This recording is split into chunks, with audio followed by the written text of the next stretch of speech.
ઉનાના ખાપટ ગામે આવેલ ખાપટ ગૌશાળા ગ્રુપને બદનામ કરવા માટે ખાપટ ગૌશાળા ગ્રુપના નામે કોઈ અજાણ્યા વ્યક્તિ દ્વારા ઓનલાઈન પીજી પોર્ટલ પર અરજી કરાઈ। ખાપટ ગૌશાળા ગ્રુપના યુવાનો દ્વારા લેખિતમાં ફરિયાદ નોંધાવી। ખાપટ ગામે આવેલી ગૌશાળામાં ખાપટ ગામના યુવાનો દ્વારા લંપી વાયરસના સમયથી ગૌસેવાનો પ્રારંભ તથા એક ગૌશાળા બનવાની શરૂઆત કરી હતી। આજે ગાયો માટે સુવિધાઓ પૂરી પાડવામાં આવે છે, ત્યારે ખાપટ ગૌશાળા ગ્રુપના યુવાનોને ગામ તથા લોકો વચ્ચે બદનામ કરવા માટે કોઈ અજાણ્યા વ્યક્તિ દ્વારા ઓનલાઈન ગૌચરણ અને અન્ય દબાણો હટાવવા માટે પીજી પોર્ટલમાં અરજી કરી છે, તે ખાપટ ગૌશાળા ગ્રુપના યુવાનોની જાણ બહાર છે। ત્યારે સોશિયલ મીડિયામાં વોટ્સએપ પર એક અજાણ્યા નંબર 9024488492 પરથી આ અરજી વાયરલ થયા બાદ ગૌશાળા ગ્રુપના યુવાનોને જાણ થતાં યુવાનો દ્વારા ગીર સોમનાથ જિલ્લા કલેક્ટર, ઉના પ્રાંત કચેરી, મામલતદાર કચેરી તથા ઉના પોલીસ સ્ટેશન અને સાયબર ક્રાઇમમાં લેખિતમાં આવેદન તથા ફરિયાદ નોંધાવી।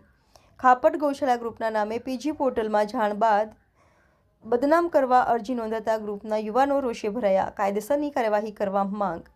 સંવાદદાતા હર્ષદ વાઢેર, દીવ મિરર ન્યૂઝ, ઉના। આપનું નામ જણાવશો? મારું નામ વાઢેર નિરંજનભાઈ લવજીભાઈ વાઢેર, ગામ ખાપટ, તાલુકો ઉના, જિલ્લો ગીર સોમનાથ। આપણે આ ગૌશાળાને લઈને એક પ્રશ્ન હતો, શું ઇસ્યુ છે જણાવશો? ગૌશાળાને લઈને એક જે પ્રશ્ન હતો કે ગૌશાળા ગૌ સેવકો જે છે એ બાબતમાં કોઈ અજાણ્યા વ્યક્તિએ પીજી પ્રોટકની અંદર અરજી કરેલી હતી અને એ અરજી અમને મળી વોટ્સઅપ દ્વારા। પછી અમને બાદની અંદર પોસ્ટ દ્વારા અરજી મળેલી હતી। પહેલી અમને વોટ્સઅપ દ્વારા મળી, પછી અમને પોસ્ટ દ્વારા મળેલી અરજી હતી। પણ એની અંદર એવું છે કે બંનેની તારીખ પણ અલગ અલગ હતી અને અમને આની અંદર ગૌસેવકો જે છે એને કોઈ પણ જાતનો ખ્યાલ નથી અને કોઈ ગૌસેવકોએ આની અંદરથી કોઈએ આવી અરજી પણ નથી કરેલી અને અમને ખ્યાલ પણ નથી કે આવી અરજી થતી હતી। એટલે અમે એ સંજોગોની અંદર અમે તાલુકા પંચાયત, જિલ્લા કચેરી ગીર સોમનાથ, પછી અમે કલેક્ટર સાહેબ ગીર સોમનાથ અણેજ, નાયબ કલેક્ટર સાહેબ શ્રી પ્રાપ્ત કચેરી ઉના, મામલતદાર સાહેબ શ્રી, પોલીસ સ્ટેશન સાહેબ અને તાલુકા વિકાસ અધિકારીઓને અલગ અલગ જગ્યાએ અમે અરજી કરેલી છે કે આવી કોઈ પણ જાતની અમે અરજી કરેલી નથી। જી સાહેબ, આપનું નામ જણાવશો? મારું નામ ભરત રાણાભાઈ સાખટ, ગામ ખાપટ।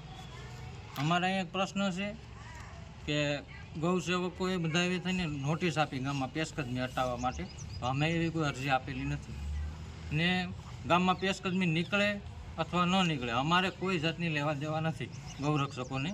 એટલે આ બધું ફ્રોડ છે। અમારો નામનો ઉપયોગ કરી કોઈ બીજા માણસે આ બધી અરજી કરેલી છે। ગામમાં અમને બદનામ કરવા માટે થઈને આ બધું કોઈક બીજો જ માણસ છે, અમારા ગ્રુપનો કોઈ માણસ છે નહીં। અરજી બાબતની અમને કાંઈ ખબર જ છે નહીં અને ગામ વિરોધમાં આવે એ માટે થઈ ને આ કોઈ ષડયંત્ર કર્યું છે। મારું નામ ગોપાલ ગાળા, ગામ ખાપટ। હવે જે અમારું એક મંડળ છે ને ગૌ સેવાનું, હવે અમારા મંડળને અને ગામને બંનેને વિરોધમાં લાવવા માટેનું આ ષડયંત્ર રહીશું કે જે પીજી પોર્ટલમાં અહીંયા ડાયરેક્ટ ઓનલાઈન અરજી કરેલી છે અને જે નંબરથી થયેલી છે એ નંબર પણ અમને મળેલો છે એનો। હવે એના અનુસંધાને અમે ફરિયાદ પણ નોંધાવી છે અલગ અલગ જગ્યાએ। હવે ટૂંક સમયમાં અમે તમારા માધ્યમથી કહેવા માંગીએ કે જેટલું થાય એટલું જલ્દી એનું કોઈ પણ નિરાકરણ લાવે વહેલી તકે, જેટલું વહેલું થાય એટલું। હાય, હું છું ક્રુઝિન સિંઘાનિયા। આપની આસપાસના સત્ય સમાચાર જાણવા માટે જોતા રહો દીવ મિરર ન્યૂઝ અને હા, લાઈક અને સબસ્ક્રાઇબ કરવાનું ભૂલતા નહીં। Thank you. નમસ્કાર મિત્રો, હું ફિરોઝ ઈરાની આજે તમને એક નવી વાત કરવા આવ્યો છું। દીવ મિરર ન્યૂઝ જોતા રહો, સબસ્ક્રાઇબ કરવાનું ભૂલતા નહીં અને શેર કરવાનું પણ ભૂલતા નહીં। સત્યની સાથે જોડાતા રહો। નમસ્તે મિત્રો, હું છું ચાંદની પરમાર। આપની મનપસંદ ચેનલ એટલે કે દીવ મિરર ન્યૂઝ ચેનલને લાઈક કરો, શેર કરો અને ફોલો કરો અને હા, તેમાં દરરોજ તાજા સમાચાર જોવાનું ભૂલશો નહીં। દીવ મિરર ન્યૂઝ દરરોજ લાઈવ અપડેટ, ગુજરાત રાજ્ય, દેશ, દુનિયાના તમામ બ્રેકિંગ સમાચારો નિહાળો દીવ મિરર ન્યૂઝ ચેનલ પર।